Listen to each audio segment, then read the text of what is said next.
Merry Christmas and Happy Hanukkah, you guys. By the time you guys are seeing this, it's going to be after Christmas, and we're recording this in the middle of November. We got another podcast here for you guys. Me and Omar here, we talked a lot about movies that came out this year, talked a lot about Hollywood. I hope you guys enjoyed this little chat. We had a nice, really great chat about current Hollywood and just movies that are coming out. Risk screenwriting tips and a lot of stuff. We're both filmmakers and stuff, so we just talked about our projects, what we're working on and stuff. But without further ado, please enjoy the podcast. Thank you. What's going on, guys? Welcome back to episode 2 of Nick's Studio Podcast. We got a very special one today with Omar again joining us again. We did one about a few months ago, and we are continuing to do it again. And I got a new mic. I'm upgrading the quality a little bit. The last one you could barely hear me because I was through my headphones. It was just through the computer speaker. The audio playing that back was so bad. So I invested into a new mic. So hopefully you guys enjoy that. So for the people who have not seen the first one, and if you're just joining in for the first time, my name is Nick Parren. I'm a filmmaker. I'm a YouTuber. I just like to talk about movies, my filmmaking journey, and just sharing my movies on YouTube and stuff. And I just like to do these podcasts to talk about filmmaking with other filmmakers. And right now I got my good friend Omar here. So Omar, to give a little elevator pitch or a little introduction to yourself right now. I'm currently a film student studying here in my local college right now. Going to be transferred to a university soon, and I'm currently just more into the screenwriting aspects of film. I've also been doing some short films recently, been a part of just a small number of them as grip, electric, taking care of stuff like that, making sure things are on task, and just kind of helping out the crew a bit more. Just in general, not too big on help, but just every hand helps, everything helps. Uh, Definitely. All right. So last time, I just remembered that we talked about you had a show that you're writing and stuff. I know we talked about a little bit before how you're writing a new short film, but kind of backtracking on your comic and your show that you were developing before the Nightcrawlers. Was it called? Was The it Night called that? Hunter. Oh, the Night Hunter. That's right. I did not get a chance to ask you that before we did this call, so I was just wondering myself, how's the progress with that? What's going on with that project right now? Currently, I'm thinking about scrapping the comics, mostly just due to funding issues. Like I can't keep funding it. I've got to save up for university, and I've Oh, also got to right. move out. But I have been thinking about maybe kind of just getting a few prints in and just seeing how it looks like overall. Because, at least if I have the comic in, there is a concept for a story there. It's Right. just like a mini pilot, like, oh, here's the script and then here's a comic of what it could possibly look like, you know? Yeah, kind of like a test run for the audience just to see if they like that sort of story or just to kind of get it out there without having the full rush of making a short film and you're talking about having it animated as well. Just having a comic Yeah. would be a smaller scale, but also kind of a test for the future. But it seems like now you're just moving on, or at least you're just scrapping it for now, putting it on the back burner. Um, what are you going to Yeah. work on now? What's the next project for you? Right now I'm working on a short film. I don't want to put too much details into it because it is it is something that's very special to me in a regards to being horror. It was from a nightmare I had a while back, like 2 years ago. Yeah, he was This telling me about nightmare, it. yeah, it was friggin' horrifying. I'm not gonna be honest with y'all.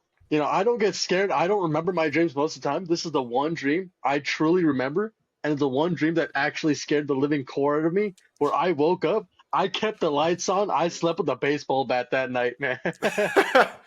Just sleeping there with a knife. Don't come near me. Don't come near me. But yeah, I mean that's cool. Hopefully that all goes according to plan, and then you get the direct, and hopefully that comes into fruition. Yeah, it's just for my film production class. I'm in film production two right now, heading that in, and I'm gonna be starting because in our class we decide we all write scripts, everyone writes scripts, and then we vote on which one's the best one. And because Right. I've been Yeah. practicing my writing for the last year, I have pretty good experience in writing right now. I know. That was literally all I did. In the summer, I would sit down and just watch videos, read actual stories, read this book here that was actually written by one of my professors, Labyrinth of Light. Oh wow. Okay. I Yeah, this never is heard of written it. by my yeah, it was written by my professor. His name is Michael Stinson. He's a screenwriter, and he's Oh, that's taught cool. me screenwriting one. Yeah, and so I've been reading that, and I've just been learning more about how to screenwrite. And you know, I've been pulling apart some of my episodes recently, and one of the episodes was absolutely horrendous to edit. I mean, my goodness gracious, it took me about 3 months to like fully pull it apart and rebuild it, and then reconnect it with the rest of the lore and the story. Oh yeah. But no, check this out. That's not the worst part. The worst part is the episode after that. It's even more horrendous. It has 10 more pages onto it, and the story's kind of like all over the place. And so I'm looking at this, I'm like, I think I'm gonna have to rewrite Oh this. my God. It's always a pain to rewrite something, especially with Yeah. 10 pages. But your professor, what has he done before? Like, has he done like movies, shows? If he's a screenwriter, what's he been Uh, doing? he has worked on some screenwriting, like screenwriting companies, like they buy scripts and stuff, and you just read through them, like Oh, they get okay. scripts, but they read through them. They don't actually buy them. And they're like, okay, this script is actually decent. This script's decent. This script decent. So they read like a stack this big. Most of those get tossed out. Maybe like this many would get saved. Oh yeah, that's how it is. I mean, really, you just keep that 1%, and the 99 get thrown out. Pretty much, it seems like Yeah, I it. mean, he was pretty much telling us for most script writers and most new writers, it's pretty much how do you start the story? Most regular people, I'm gonna be honest with you, in my screenwriting production class for production one, most people in that class and the screenwriting class always started the story like this: interior, day, clock, alarm clock goes off. Character smacks alarm clock. Yeah, Character gets out of bed. Character gets ready. And it's my teacher's like super funny for film production. He's like, don't freaking do that. That's how you lose my attention. You know how many scripts I read that had that? It's like half, like boring as almost the fuck. most of the stack was literally those scripts tossed out Oh because it's my like gosh. it's nothing interesting, it's nothing new, and it's something that I've actually kind of not say perfected, but starting off interesting and starting off like oh shit, getting kind of into the meat of it, maybe like skipping a bit into the movie and then going back into like Right, before it started, or like for right. short films specifically.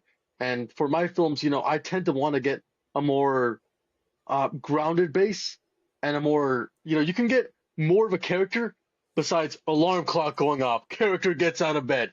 You could start the film off in a different way. And, just, I'm going to be brutally honest, man. Most scripts I read and I've read from like the classes in film production were like 99% the same. Drugs, a college student, and, maybe like just some problem with family. There were like a few like, oh, there's a slasher in there. Oh, there's an old western in there.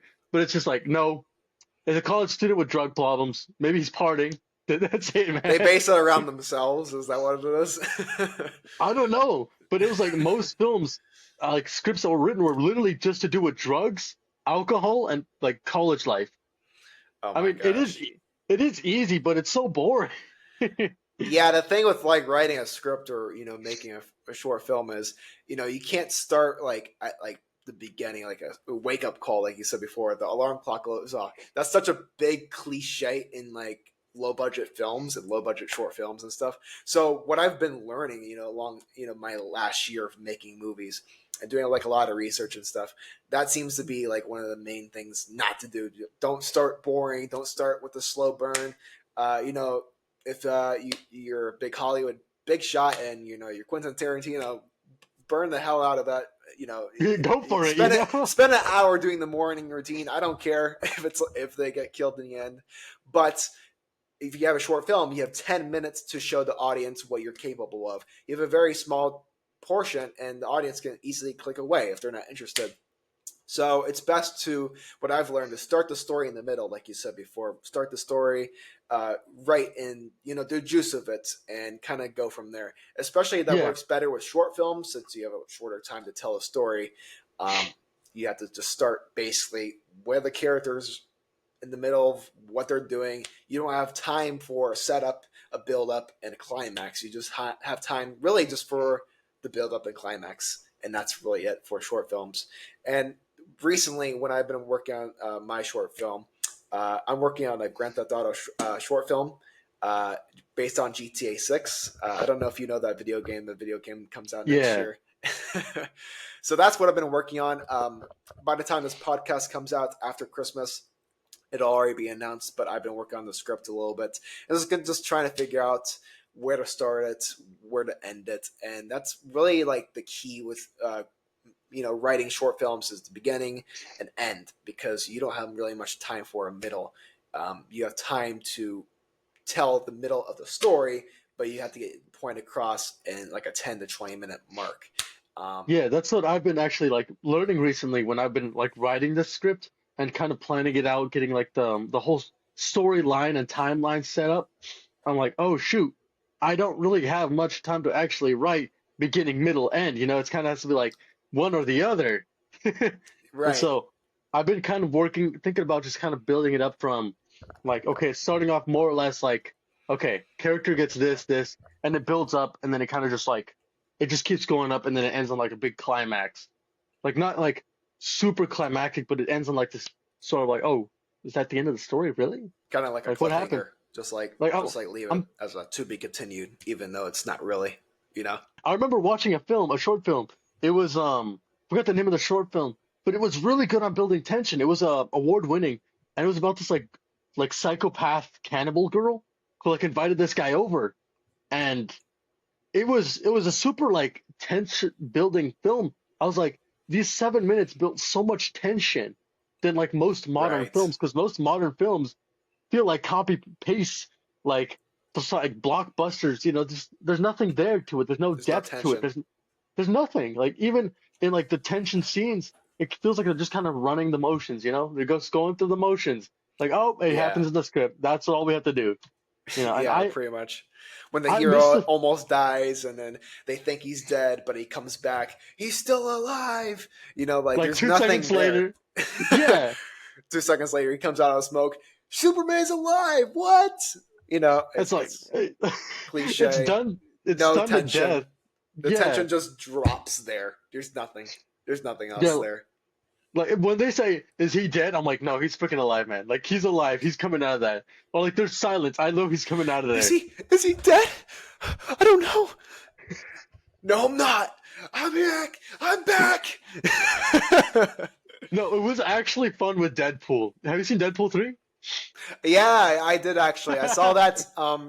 You probably heard we had a hurricane here, two hurricanes in Florida. Oh So I, yeah. I had a chance to watch that at a friend's house when we were staying there.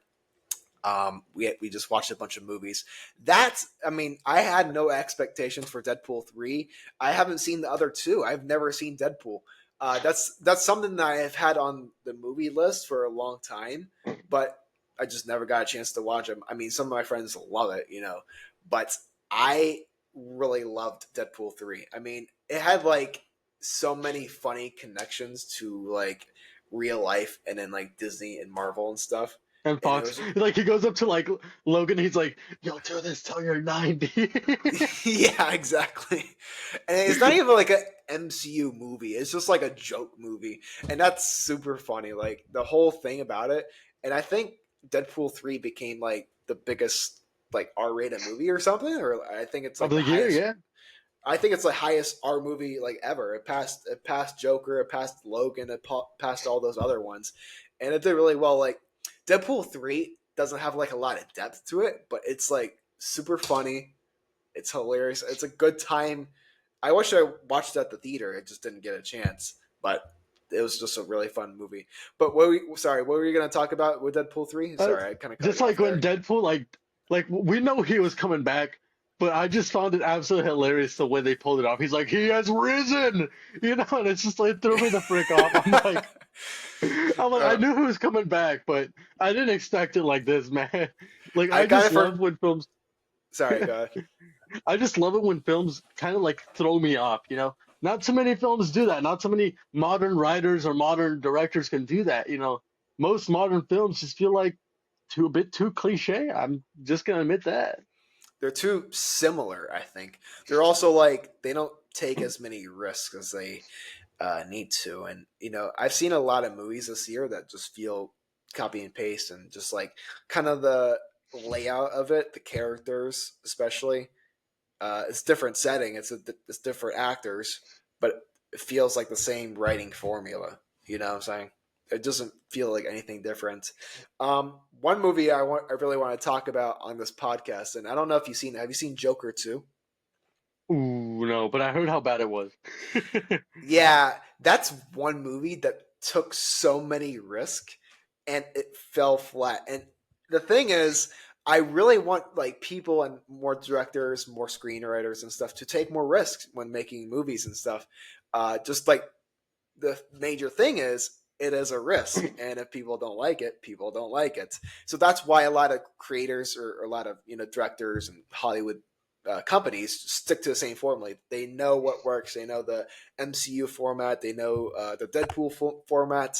Um, you know, Joker was it became one of my favorite movies. It's like my top 10, and I really find it fascinating because I'm still really mixed on the movie. Like there's parts of it that I love, and I'm just kind of disappointed with others. But the fact they made it a musical, the fact they made it so crazy and like so out there, and with Lady Gaga and stuff, it's just a big risk. And I'm like, why did they do this? This is so crazy. But it's like the Joker made the movie, it's Yeah, something super out there, and that's what I really appreciate about the Joker too. It's super out there.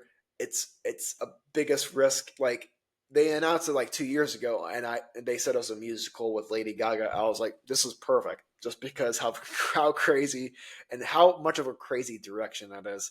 So with like movies and stuff, there's that like fine line, and I'm saying like what's too risky, what's going to be like what's audiences not going to like, and what does audiences need, but that they do like. Do you know what I'm saying? So, yeah, like for you, do you prefer when movies take more risk, like Joker 2, for example, for another genre, or like if they just play it safe with the same formula, and it just doesn't work either way. So it's kind of hard to say.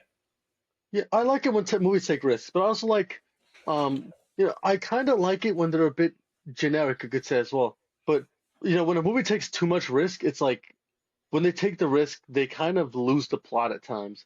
They have to take the risk to the point where they can still fit it into the plot and where it just makes sense, where it makes sense, I take risks with my stories, but at the same time, I don't want to like retract away from it. I don't want to pull any characters. I'm like looking, because when you take risks in a film, you have to look at how it impacts everything, such as the story itself, the plot, the characters, and how it affects each character, Especially Exactly. like if the Yep. risk is primarily towards one character, you know, how it Right. impacts them, and then how it impacts everyone around them, and like the plot, how it shapes it all. That's how it is. Sometimes some companies and some movies like to take risks by, let's say, making the character like LGBT or something, and it's like that's not really a risk. It's like why would you do that when like everything established previously just does like what?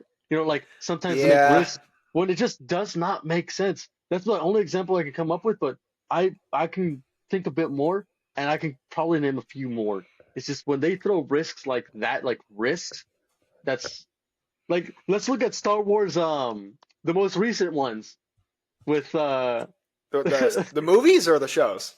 the trilogy, Oh, the trilogy. the What the about it? most recent one to come out, and Yeah. oh, the acolytes. Oh my god. Oh, the Acolyte. I made a few videos on my channel.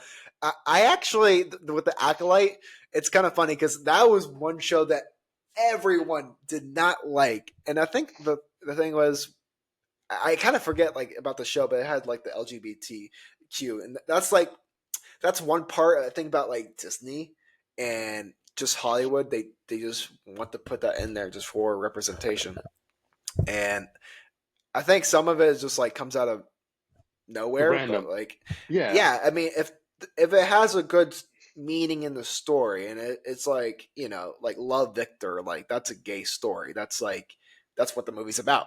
But if you put that in like Star Wars, it just like comes out of left field, and especially Star Wars is about it's for kids or for guys. That's kind of like not really what the target audience is looking for. and kind Yeah. of like it's fine to be gay and stuff, but Like yeah, sometimes it just doesn't make sense. They're just throwing it in there for throwing it in there. That does not make sense. When I write my stories, I make sure whatever character I throw in there makes sense, you know? Like if I throw in like, for example, I don't want to be racist. I throw in a black dude, you know? Like oh obviously yeah, speaking, I'm making like this like kind of like tough looking dude. This dude who like is like this like it makes sense for his story. You know, like, oh, he's suffering through, he's going through like gang stuff and stuff like that. But it's like, I get that same like black dude, like, and I throw him into, let's say, Canada, you know? It's like, he's not going to really blend in there in that environment too well. I mean, I not guess you can really, make it that, yeah, like, it just kind of comes across as random. Like, the main characters are running away. They find this black gang member dude. He's like, oh, I know you from America. You came from America. It's like, why the fuck is he doing there? What is he doing there? exactly, Like, yeah, like it has to all match and it has to all make sense of why that's happening, why that's there, and then what is the context of it. I take a step back and I look at a bunch of older films. I don't know. I'm a monster movie guy, so I love movies like Pacific Rim, Godzilla, and stuff. And so I've been rewatching Pacific Rim again. I rewatched it earlier this week, and I was like, this movie is damn freaking amazing, man. Like it has representation. It has, I mean, you could say, it has a black dude, it has an Australian dude, it has a white dude, it's got a Japanese woman, it's got a Russian pair. You know, it's like it's got yeah, freaking Chinese triplets. Like, obviously speaking, they went into the diversity, but they made it make sense in the film. Like all the Jaegers, the robots, like they're all unique in their own way. Like the red three-armed robot's from China, the giant boxing tank robot is from Russia, the blue like main robot is from like Australia or America. It just makes sense. Like, okay, this yeah, is what we're doing. Like when I look back at that film, it's like that's a film that did representation right. It included diversity, but it didn't shove it in your face. It did put it in front of you, but it made sense in the context of the story. The world's coming together. The world's saving the world, not just exactly. America saving the world. You know? Exactly. And the thing is, I'm not trying to get my feathers too ruffled about the situation, and I don't want to get canceled, even though I probably am. But, but I guess moving on from this whole bullshit Yeah. conversation, moving on from that, All uh, that stuff. yeah. What's some other movies that you've seen this year that you thought like, oh wow, that was really good, or let's just kind of talk about some positive stuff. All right. Have you seen The Wild Robot? I have not. I've heard it was amazing. Whoa! Was it good? Was it really good, as all the people say? It was, I'm gonna be honest, I actually quite liked it. It's just some parts that I myself would change and actually stick more to the original stories.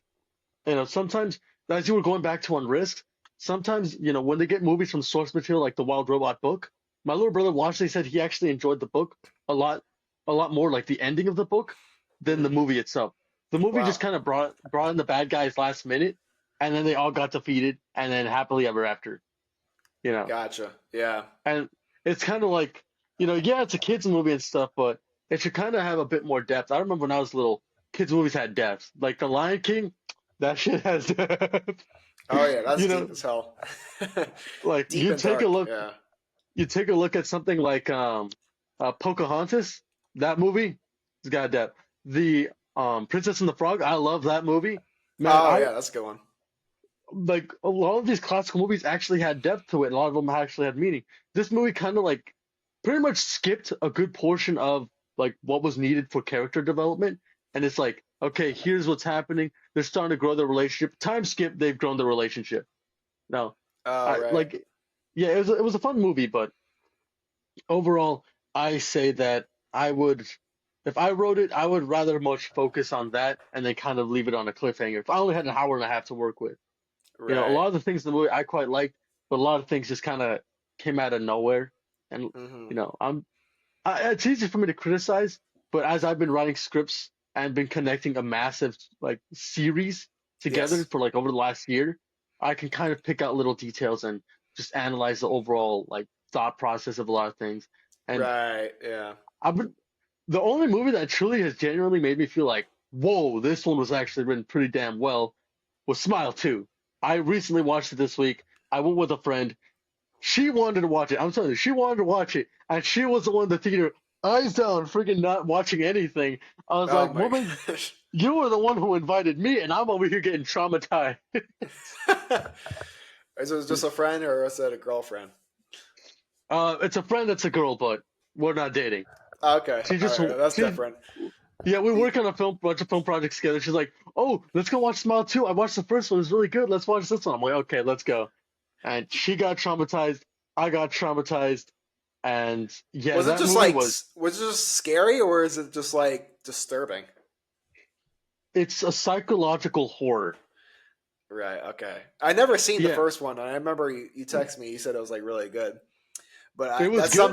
something I have like really no interest in. But who knows? Maybe I'll watch it one day. I mean, you said it's good. If I hear It something's was, good, I'll check it out eventually. it But was good. It's just horrifying, man. Oh my goodness. Like I slept with the lights on that night, baseball bat in hand again. got some more ideas. What the hell is that? Do you see that? Yeah, it was right here. The thumbs up? Did you do that? I don't know. I have my hands right here. That's funny. I don't know how you did that. I don't. I think you did this on Riverside. I don't know. This app that we're recording this podcast on has a lot of features, but I don't plan to use it too soon because it's kind of free and not too good quality. But anyways, Smile 2, what would you give it out of 10? I would give it like an 8. It was good. It scared the shit out of me. Left that movie theater with soggy pants. But Sweating but your ass seriously, off. no, but seriously, that movie was written pretty well. The only gripe I kind of have on it was because it was a psychological horror and it had a lot of hallucinations. I kind of lost the plot a bit, but I ended up piecing it back to like, oh, okay, now that makes some sense. But I'm like, wait, was this guy real to begin with, or was she hallucinating that guy? Like, what the frick? Yeah, Right. yeah. So Yeah. that's like my only like little But overall, I would really say it was a good written film. Well Sweet. directed. Yeah. That the main actor acted her ass off. She did really dang well as the main character, and the Yeah. monster and the concept, damn freaking horrifying. If I'm gonna say so myself. Sure, yeah. Well, sounds like a fun time in movie theater. I think when you mentioned before, you're kind of picking out like the story aspects of it and like kind of like the screenwriting. That's one thing. Like when you become like a filmmaker or you work in film in general, is you just kind of nitpick things. Like that's one thing I hate when going to like a movie theater is like I'm kind of like in the back burner in like the producer seat, and I'm trying to pick at the movie theater like, oh, like this story, okay, does this make sense, or this line of dialogue or whatever. And it just like sometimes I just wish I could just enjoy movies like when I was a kid again, and like not like nitpick it like I would Yeah, like with my own movies and like like someone else's that I'm helping or whatever. But it's yeah, just kind of interesting. We're in that position now where we're able to comprehend what's going on behind the scenes, what's going on in the script, the story and aspect, and other things like that. And you know, and when you're talking about the wild robots, one point I thought of when you were talking about like the kids movie, and then like it doesn't take like that many risk. I think that's the way you put it. I think hmm, like 10 years ago, I think kids movies were more for families. I think they are more for adults can enjoy them. Like I think last podcast you mentioned Despicable Me and like a few other things. Like yeah. those were like really good movies. And this year I saw Despicable Me 4. Have you Oh seen that yeah, movie? yeah. What'd you think? I'm gonna give it. I'm gonna be completely honest. I give it like a 4 out of 10. Really? I was I mean, it wasn't like too bad for me personally. I was just a little bit disappointed, and it was my least favorite out of the entire bunch. And I don't know what really happened personally. I mean, why didn't you like it first of all? it introduced like the Mega Minions. They never even did anything in the film. They kind of just showed up, did a few action scenes, and then just never appeared. Most of the film wasn't even focused on the bad guy. Like the bad guy actually kind of like, oh, okay, this guy's scary. What is his plan? What's he gonna try to do? Can he top Vector? Can he top El Macho? Can he top what's the other guy's name? That guy I was don't actually know. really funny. I like the third one. That one was kind of good. I honestly kind of like that one. But this one was the weakest link because not only did the main villain get hyped up so much, but he got defeated in like 5 minutes by a baby. You know, like, Yeah, I kind of forget and how it happened. I'm like, I don't even remember that movie too much. no, it's so I find okay. I'm writing mind control for my Night Hunter story, and I've been recently tapping into more concepts of it. And I'm going to be completely honest. Most movies do mind control super horrendously. Like the person gets mind control, they're like, fight it, you can win. I know you can do it. You're still in there. Please, please, please. You know, Right. and I'm like, Yeah. and then they're like, I'm free. I'm fighting back. You're not my master. You know, and it's just so cliche. Oh, Every yeah. movie does this with mind control, and it like breaks my heart. You know, because I, I'm writing It mind goes back to control. the cliche, ordinary writing stuff, you know? Like, Yeah, just the I'm writing mind simplistic. control. Yeah, and so I'm writing mind control for my series, right?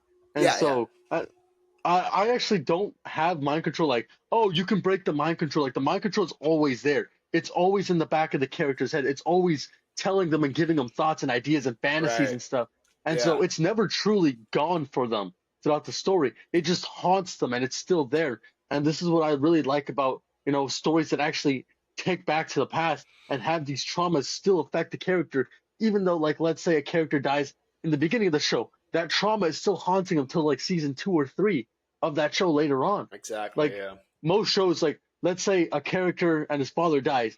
I will avenge my father. 2 episodes later, they completely forget their father exists. No, rest of the series later, they kind of bring it up. Oh yeah, my father died. Yeah, like the like character never nothing happened.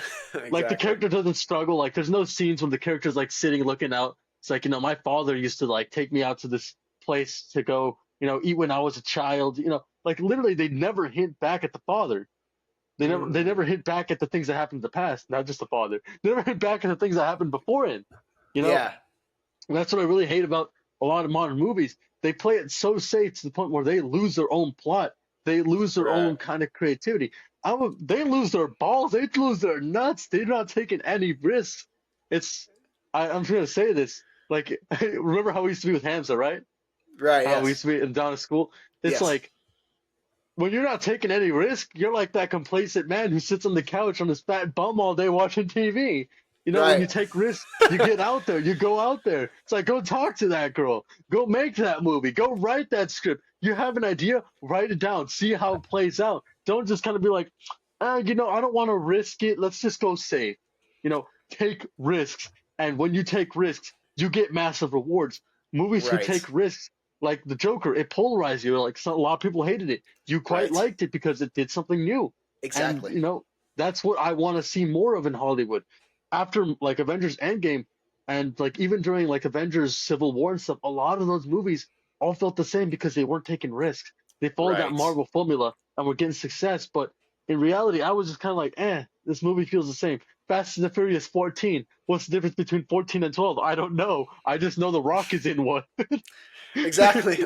The Fast and Furious, that's one thing I've never seen, but I think like the whole genre, like they're all kind of like the same formula. The first ones You got actually were really good, but after the first ones, it's kind of it's kind of crap. and then like the Avengers Marvel formula you could go back to. When Avengers Endgame came out, like what 5 years ago, whatever. To be honest, I was a little bit disappointed. That's like one great example that like it did not take many at all any risk really. It just was more like a fan service. And I think from there, that was a real shifting point. I think for Hollywood, where they're just kind of more playing it safe, and that's what they success. That's what that shows. If you play it safe and give the people what they want.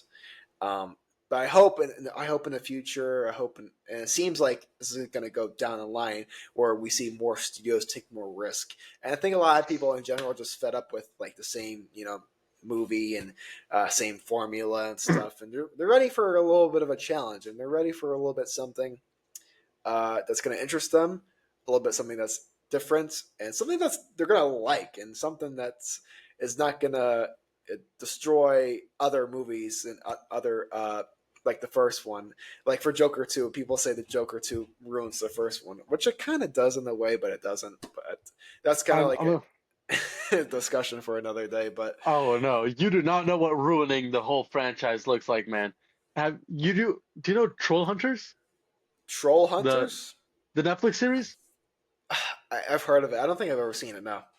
Okay, the series is actually really fire. I actually started me and my little brother saw it. We ran out of shows to watch. We're like, should we watch this show? Second, let's watch it. First episode, we got hooked. We watched the rest of the series.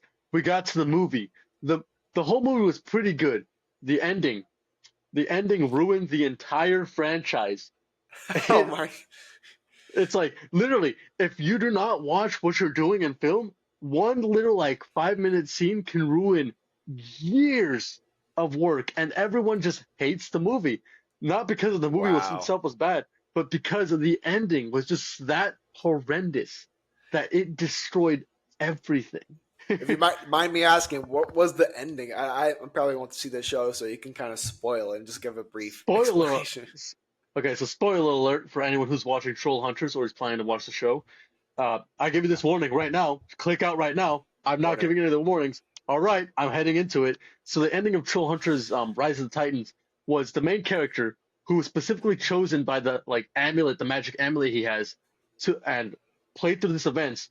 Pretty much got this like stone that took him back in time to the beginning of the show, and he instead of getting the magic amulet himself, he lets his friend get it, and his friend is like some fat kid who doesn't really know what he's doing half the time, and it's kind of like, well, he barely survived the first season of the show, and he was athletic, he had fighting skills. His friend's gonna freaking die, and essentially also because you go back in time and erase everything he did prior, that pretty much makes the whole last three shows we just watched worthless because none of that Wow. actually happened. So they basically like undid everything, and they Or went back in time. they retconned the entire series. Why would they do that? Well, I Also, have to I look. don't. I'll have to look that up on YouTube or something later. I'm really curious about the situation. Like that's one instance where it's like it's a risk, but like why are you doing? Why are you ruining the Why'd you whole do the risk? franchise? They retconned the entire franchise with that one 5 minute move. I'm like, Guillermo del Toro, I love your work, but what the fuck was that? What was that? What was that ending? I don't think he was in control of that ending. I know he was in control of the whole show. I know sometimes Netflix and the producers grabbed it out of his Right. hands. Yeah. Yeah. Sometimes that happens. Sometimes the producers want it a certain way. I don't And know. the In that director's like, case, why did they want that? Who knows? Maybe they, I don't know, just wanted a bullshit ending. But fuck.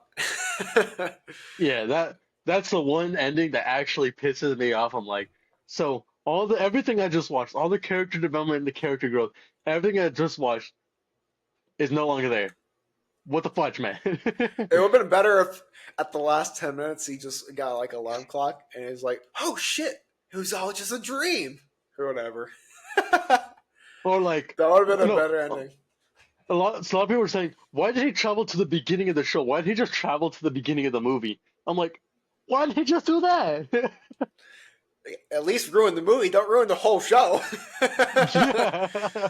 Exactly. No, the Oh worst my part was gosh. this movie was built up by three separate shows. Oh, So, okay. so these three shows, and then it concluded with the movie, and the movie pretty much ruined three different shows. Oh my gosh. I'll have to do more research about that. I'm really curious about that later. Holy shit. But Troll Hunters is honestly a really good franchise. It does so pull some cliches, but overall it does a really good job at a lot of things. It threw me off really well too. Like, oh my gosh, they pulled down a kids show? right, yeah. Did they do a lot of risk in that show? Or was it just they play it I safe mean, or they played it pretty safe. They also pulled some good risks. I mean, Guillermo del Toro was directing it, so he obviously likes doing stuff like that. Like, have you seen Pan's Labyrinth, Hellboy? Like, he does really good work. yeah. Really good I've work. heard of him. I'm not too familiar with his work and his other movies and stuff, but I'm heard of him. So Guillermo del Toro is a guy I look up to, not just because he's Mexican, but because he's actually a really good monster creator. He's a really good writer. He actually likes to get into the feel of the actual film itself, which is why it takes him a lot longer to actually make films. yeah. But his films are actually really good. They're not like some random director who pumps films out like three films a year, you know. he takes his Right, time with yeah. them. Yeah, that's the whole thing with if you're like a popular director, you don't want to be one of those directors that's like cliche or has like two similar movies or whatever. I think directors who have fewer movies but are great are like the best. Like Quentin Tarantino, even though some of his movies I don't like, that's one example where he has like what 9, 10 movies or whatever, and they're all pretty much bangers. If you take an example of, I don't know, like Robert Rodriguez. This is someone I've been doing a lot of research. Do you know Robert Rodriguez? A little bit. He did the Mexico trilogy, Once Upon a Time in Mexico, Desperado, and El Mariachi. And he did a lot of other things. But my point is, he's done a lot of directed work. He did the Spy Kids movies. He did a lot of TV shows and other stuff. But the Oh thing yeah, that with guy. yeah, he has done a lot of different stuff, and that's one director who has good films and has like a good taste and a good style, but he's just so all over, and he's just basically like a director for hire. And he's just anytime you like see one of his works, you kind of like just it's like, okay, it's a Robert Rodriguez movie, but that doesn't really mean much because some of it's good and some of it's pretty poor, in my opinion. So there are a lot of directors. It just depends on their styles and what they prefer. But if if you're gonna be a director, I would, for me, I prefer working on like bigger projects in the future and having fewer of them, if that makes sense, and just putting more quality into each one. I think when you do too Quality over much, quantity. yeah, when you do too much of anything, the quality goes down. That's what I'm trying to say, and I think that shows with a lot of directors' work. Um, Especially, there's like a lot of examples of that. But Like if you agree, let's Yeah, I can totally agree with that. Like shows that, like, let's take The Walking Dead. The first few seasons were really good, and it just kept going. It kept dragging on. When you're a director that just keeps dragging on and grabbing whatever projects you can, and then just kind of trying to pump them out as fast as you can, you don't get time to really sit in the project. You don't get time to think about it, soak it all in, and then like put your actual mind into it and think more about it. I think we have a lot of those directors nowadays, or writers too, who just kind of, oh, okay, let me just try to pump out a script. Okay, pump out a script. That's it. They don't actually put exactly, in work. They don't put in the spirit into it. And for myself, I'm not trying to brag about myself. I'm gonna be honest. I kind of don't know too much at the moment. But when exactly, I me think either. about myself, I want to make sure that all my films and everything has meaning, has like a feeling to it, that I can kind of get the feel of the characters, a feel of the story, a kind of overall like feeling inside of me, like, okay, I love this scene because it can pull this off really well. I want to get this done rightly. I want to write this right, you know. Absolutely. And a lot of directors and writers, I can kind of see when I see a film, I can kind of know that they didn't put too much effort into the script, or they didn't just too much effort into the script. Like they just kind of like rushed it, finished it, and that was their job. Right. They just did it as a job, as any other one. Really, Hmm. they just kind of rushed it. Or it's not even like a rush thing. It's just like they don't care that much. They I wish I mean they could have if they had better ideas, but if they're just trying to get it out there, you're not gonna have great ideas. So I mean, it is what it is with certain directors, but I try to find the best and ones that I really like, and I like to copy their style. I like to copy. I like to see their interviews and their post online and whatever, giving advice for us, like us, inspiring filmmakers, just to take what they have learned and what they have learned along the way, and just learn from the best. That's what I'm just trying to say. But we're running out of time here a little bit. I'm not too sure when this thing's going to end. So, unfortunately, guys, the recording just ended right there for some odd reason. I'm not really sure what happened there, but it just kind of cut off. We had a really great chat about, filmmaking and, Hollywood, a bunch of other stuff. We had a really fun time doing it. I wish we could have recorded a little goodbye part there, but just the time ran out and my free trial just ended, I guess. As cheap as I am, but there's a lot of other topics I really want to talk about that we didn't get the chance, like Beetlejuice 2, Borderlands, a lot of other movies that came out this year that I really wanted to talk about. But I guess we'll talk about them in the future when we have a better chance. But anyways, we had a great time. We had a blast. Like I said before in the beginning, happy holidays. Enjoy the new year. 2025 is going to be our year. If you are new, by the way, subscribe to check out more podcasts like this. Also, go check out our Discord if you are interested in joining this community and getting in touch with other people who are filmmakers, who are more interested in Hollywood and stuff. And without further ado, thank you again for watching. Happy holidays and happy new year. Thank you.